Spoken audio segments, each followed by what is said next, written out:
Quando eu era pequeno, eu amava Scooby-Doo. O programa em si, mais do que o personagem principal, que eu sempre achei um pouco irritante pra ser honesto.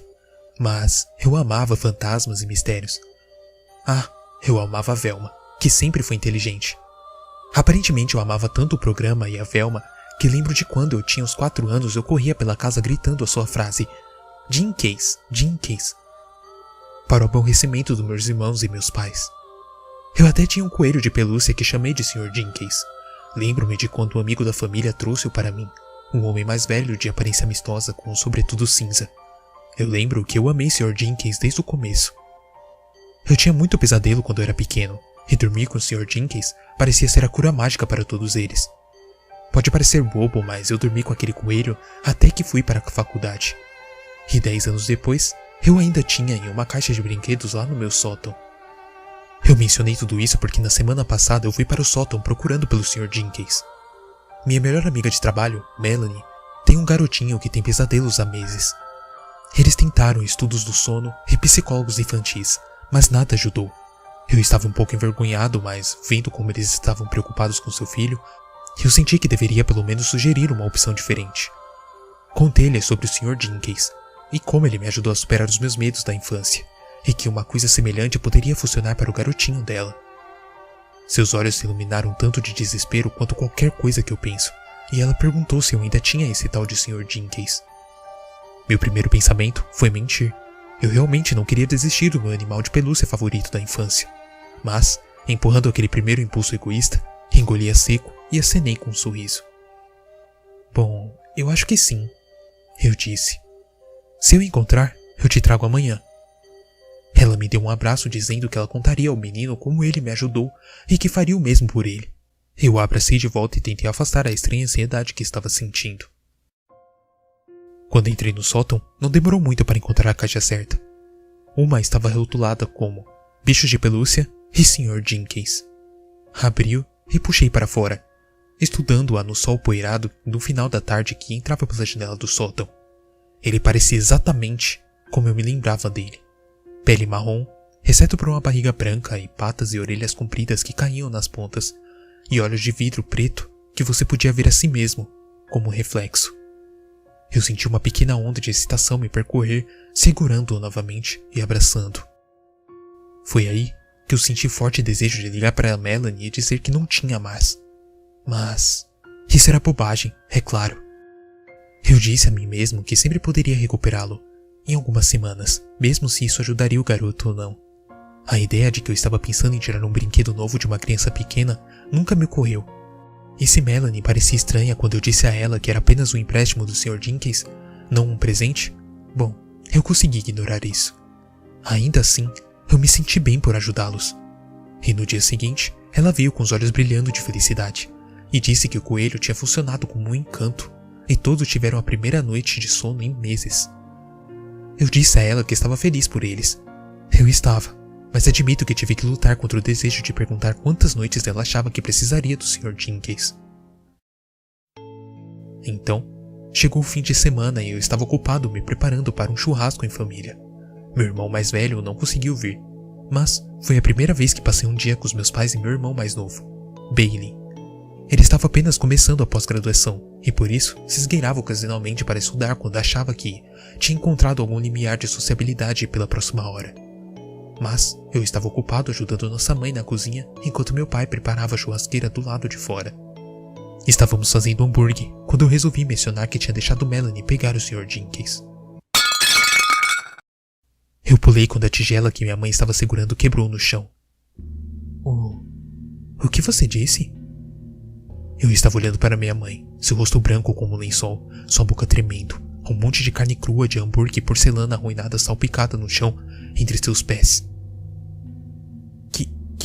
Que nome você disse? Eu estava confuso e com medo do jeito que ela estava agindo. Sr. Jenkins, o meu coelho de pelúcia.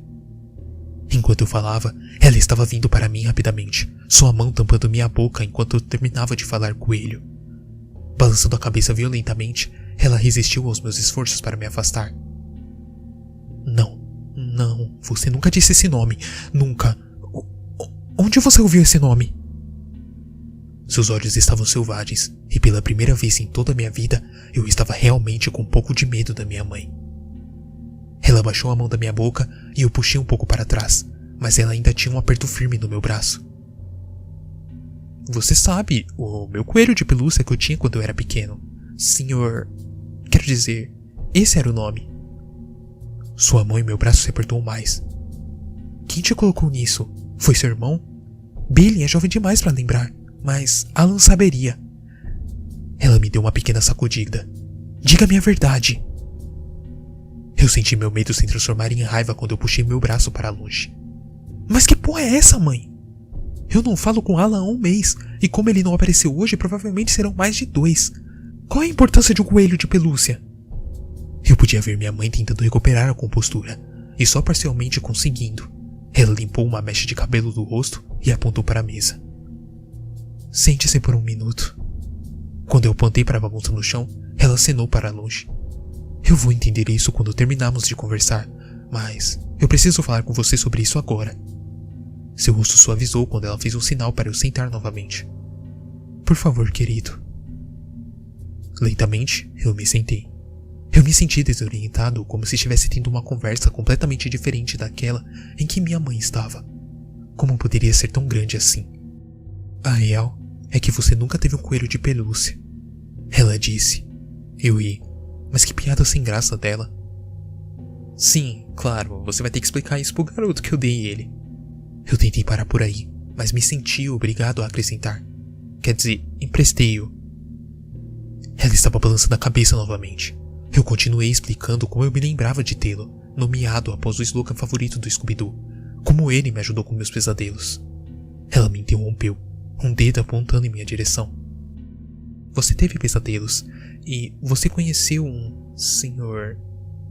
Você sabe, mas não foi um brinquedo de pelúcia.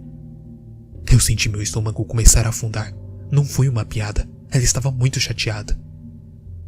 Tá, mas o que era o Sr. Jenkins então? Eu perguntei. Eu a vi estremecer com o nome, mas ela continuou. Nós nunca soubemos com certeza. Quando você tinha cerca de 3 anos, começou a falar com algo que ninguém podia ver. Você estava apenas aprendendo a falar, e não é incomum que crianças pequenas falem sozinhas, mas ao invés de diminuir, conforme você envelhece, piorou. Quando você tinha 4 anos, estava nos contando histórias sobre o Sr. Jenkins, sobre como ele era essa criatura engraçada que contava histórias e cantava músicas para você. Isso foi na época em que os pesadelos começaram. No começo pensamos que eram pesadelos normais. Eu levei você a um médico, vi uma terapia infantil algumas vezes, mas nada parecia ajudar. Então, começamos a ver as marcas em você. Nesse momento, eu fiz uma careta e minha pele começou a arrepiar. Marcas? Que tipo de marcas? Seus lábios começaram a tremer novamente, e ela cobriu a boca com a mão enquanto continuava. Marcas de mordida, principalmente. Mordidas pequenas em forma de algo que não conhecemos. Havia alguns arranhões também. Ela olhou para o teto, seus olhos molhados e brilhantes. Meu Deus, estávamos tão aterrorizados. Nós não sabíamos se alguém estava abusando de você, ou se algum animal estava entrando à noite de alguma forma. Nós fomos e ficamos em um motel por algumas noites, mas não fez diferença. Os pesadelos e as marcas continuaram acontecendo, e com o passar do tempo, você estava chegando cada vez mais ao ponto onde você não falaria mais conosco.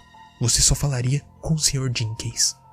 Puxando minha mão para longe, eu senti uma mistura de medo, raiva e culpa. Isso não é possível. Eu segurei esse coelho em minhas mãos essa semana. Foi real. Ela encolheu os ombros. Eu acredito em você. E eu não posso explicar isso. Mas eu posso te dizer que aconteceu quando você estava crescendo. E o que você deu para aquele garotinho? Ele e a sua família estão em perigo. Ela agarrou minha mão novamente.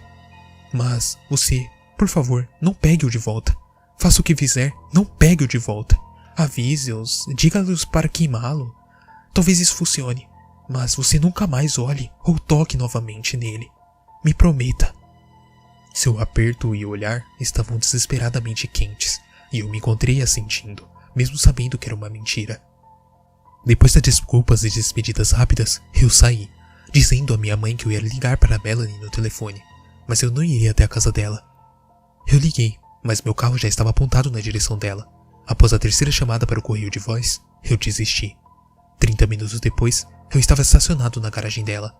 Havia 2 carros estacionados lá, mas a princípio eu não vi sinais de pessoas. Então, a porta da frente se abriu e Melanie saiu. Ei, o que você está fazendo aqui? Ela era amigável, mas ela parecia tensa também. Ela desceu para me encontrar e me deu um abraço. Desculpe, eu não atendi o telefone alguns minutos atrás. Eu tenho corrido como uma pessoa louca esta tarde. Estou prestes a dar o banho em Sydney, mas se você quiser entrar por alguns minutos, não vai demorar um pouco. Você pode até visitá-lo. Eu não sabia como reagir. Eu meio que decidi que ia entrar em algum show de horror quando chegasse, mas em vez disso, tudo parecia bastante normal. Melanie estava olhando para mim, esperando por uma resposta. Então, eu finalmente apenas balancei a cabeça. Resmunguei algo sobre apenas entrar para dizer oi e a segui para dentro. O interior da casa estava bagunçado, mas normal. Criança pequena na família. Dava para entender a bagunça. Ela me levou de volta para a sala de jogos de Sydney e eu senti um certo calafrio quando vi o garotinho no chão sussurrando algo para o Sr. Jenkins. O coelho olhava passivelmente para trás com um olhar negro, mas mesmo àquela distância, eu achava que podia ouvir algum tipo de resposta baixa e áspera às perguntas da criança. Sydney olhou para nós quando nos aproximamos. Ele parecia mais doente agora do que nas fotos que eu tinha visto depois que seus pesadelos começaram. Eu quase mencionei isso para Melanie, mas algo me segurou. Com alguns protestos moderados e relutância em deixar o coelho para trás, Sydney foi tomar o seu banho. Sentei-me em uma cadeira grande e estofada que provavelmente era usada para ler histórias e tirar cochilos na maioria dos dias. Do ângulo que eu estava sentado, só dava para ver as costas do Sr. Jenkins. Mas mesmo assim, eu ainda não conseguia manter meus olhos longe daquela pequena forma marrom. Então, eu vi o que estava se movendo. Ou melhor, algo estava se movendo dentro dele. No começo, achei que era minha imaginação tirando o melhor de mim. Mas depois, os movimentos ficaram mais óbvios, e eu vi as primeiras pernas brancas da coisa que saía da porta do pelo de cacau do coelho. Eu tentei gritar ou me mover, mas eu não conseguia. Eu estava congelado no lugar. O medo estava me segurando de alguma forma. Ele puxou lentamente o seu comprimento impossível de dentro daquele pequeno brinquedo. Cordas molhadas e amarelas se arrastando de volta para o que eu podia assumir que era uma ferida aberta no estômago obscuro do coelho empalhado. Parecia mais uma centopeia. Mas suas pernas eram mais grossas e tinha juntas demais, e seu rosto tinha tantos olhos e bocas. A criatura ergueu-se até estar no nível dos olhos, o corpo e as pernas movendo-se de um lado para o outro, como se me considerasse. Não faz sentido, mas aquele rosto terrível parecia ao mesmo tempo minúsculo e enorme, seus olhos me perfurando. Foi quando eu me lembrei de tudo. Eu me lembrei desse rosto do Sr. Jenkins, e do verdadeiro rosto por trás dele, que era de alguma forma muito, muito pior. Lembrei-me da sua voz baixa e áspera que parecia tão engraçada quando eu ouvi quando criança, mas logo se tornou a melodia discordante do meu terror e dor.